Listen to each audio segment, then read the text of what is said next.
lang mga kabarya, may barya tayo dito na 1 piso 2003. Ayan guys.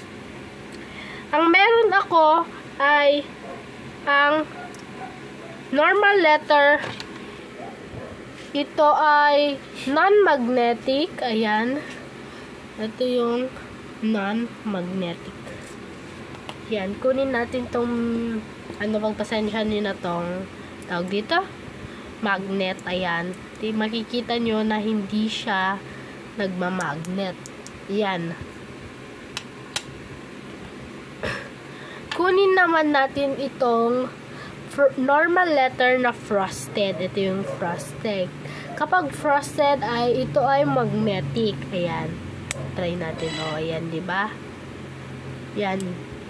Yan, magnet. Ito yung normal letter na frosted.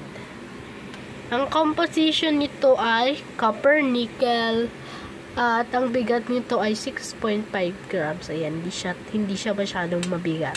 Ayan, guys. Ayan, guys. May mga YouTubers, tapos mga coin expert kuno. Ayan. Kuno, guys. Kasi, sinasabi nila na 200,000 ang halaga nito. Ayan. Itong mga ganito. Pero, guys, pang views lang yun. Hindi yun totoo.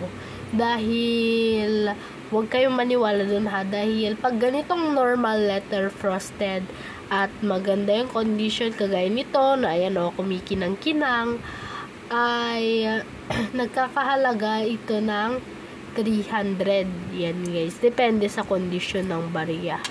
Kasi guys, kapag marami yung mga scratches, tapos may dumi-dumi, kinakalawang, ganun. Syempre, hindi na masyadong makikita yung bale at tipo. Kaya yan, siguro mabibili mo lang ng 50, ganun, 50 pesos. Pero kapag yung katulad nito, mabibili mo ng 300. Yung talagang mabibili ng mga 200,000 guys is yung mga rare talaga na ano, para ma 1% lang na meron na nilabas ng Bangko Sentral.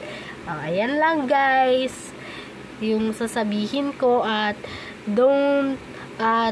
don't forget to subscribe, like, comment, and share guys. Ayan, subscribe kayo guys ha. Subscribe, comment din kayo. At see you again sa ating next video. Ayan, sa ating next video. Thank you for watching. Subscribe.